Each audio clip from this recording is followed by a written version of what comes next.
సంవత్సరం క్రితం కేవలం 11 సీట్లకు మాత్రమే పరిమితమై అధికారానికి దూరమైన వైసీపీ ఆ తర్వాత ఈ ఘోర వైఫల్యం నుంచి బాధపడితే ఏమి అలాగే కూర్చోలేదు, కానీ దాన్ని మర్చిపోయి దాని చుట్టూ ఉన్న కారణాలనగానే బహుశా ఆ పార్టీ అధ్యక్షుడి వారికి కానీ దాని మీద ఒక క్లారిటీ వచ్చిందేమో. ఆయన శకుని పాచికలు అన్నారు. అఫ్కోర్స్ ఆయన సంవత్సరం కిందట చెప్పినటువంటి ఆ శకుని పాచికల అంశం మళ్ళీ ఇప్పుడు చర్చలోకి వచ్చింది, అది వేరే విషయం. అయితే వైఎస్ఆర్ కాంగ్రెస్ పార్టీ క్షేత్రస్థాయి నుంచి వాళ్ళ పార్టీ నిర్మాణాన్ని చేపడుతూ పోతుంది. కమిటీలు వేసుకుంటూ వెళ్తున్నారు క్షేత్రస్థాయి నుంచి రాష్ట్ర స్థాయి వరకు. అది వైసీపీ అధ్యక్షులు వరుస పెట్టి సమీక్షలు చేస్తూనే ఉన్నారు. ఎక్కడికెక్కడ క్యాడర్కి దిశానిర్దేశం చేస్తూ ఉన్నారు. ప్రజా వ్యతిరేక ఆందోళనలకు పిలుపిస్తూ ఉన్నారు. ఎవరు ఎక్కడ ఆందోళనలో పాల్గొంటున్నారు అనేది తన నివేదికలు ఎప్పటికప్పుడు తెప్పించుకుంటూ ఉన్నారు. ఎవరు యాక్టివ్గా ఉన్నారు, ఎవరు యాక్టివ్గా లేరు అని.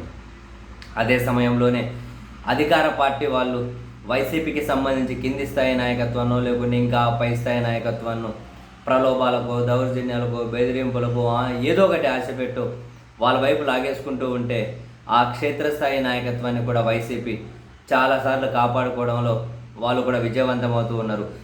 అదే సమయంలోనే ఎన్ని కష్టాలు వచ్చినా వైసీపీ వైపు నిలబడుతున్నటువంటి క్షేత్రస్థాయి నాయకత్వం కూడా మన ముందు కనిపిస్తూ ఉంది.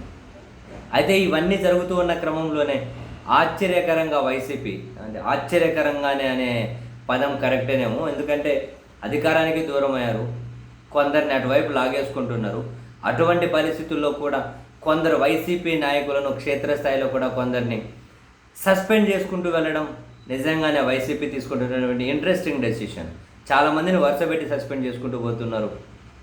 అంటే వాళ్లకు డెఫినెట్లీ ఏమన్నా కారణాలు ఉండే సస్పెండ్ చేస్తారు, పార్టీ నుంచి ఎవరిని వదులుకోరుగా.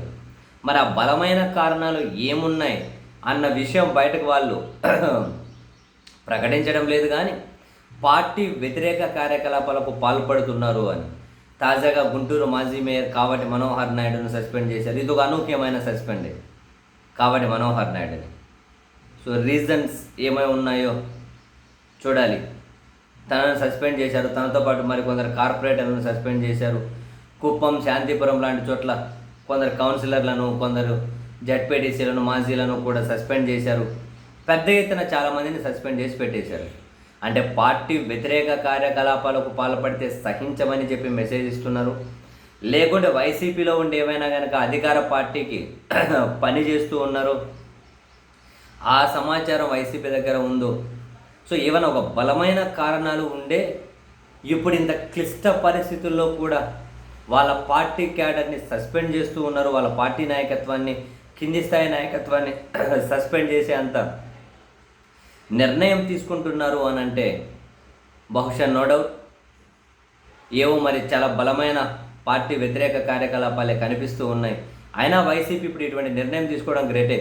మొన్న ఎన్నికల ముందు కూడా చాలామంది మీద ఎలాంటి తీవ్రమైనటువంటి అలిగేషన్స్ వచ్చినా పార్టీ వ్యతిరేక కార్యకలాపాలకు పాల్పడుతున్నారు అని ప్రజలందరూ మన వైపే ఉన్నారు, మనమే గెలుస్తామని బహుశా నమ్మకం ఉండిందేమో వైసీపీ నాయకత్వానికి. ఎవరి మీద సస్పెన్షన్ వరకు వెళ్ళలేదు. ఎన్నికలు అయిపోయిన తర్వాత వరుసగా చాలామందిని సస్పెండ్ చేస్తూ వస్తున్నారు. ఒక్కోసారి భారీగా సస్పెన్షన్లకు దిగుతుంది వైసీపీ. దీని వెనక డెఫినెట్లీ వాళ్ళ వ్యూ పాయింట్లో బలమైన కారణాలే ఖచ్చితంగా ఉండవచ్చు.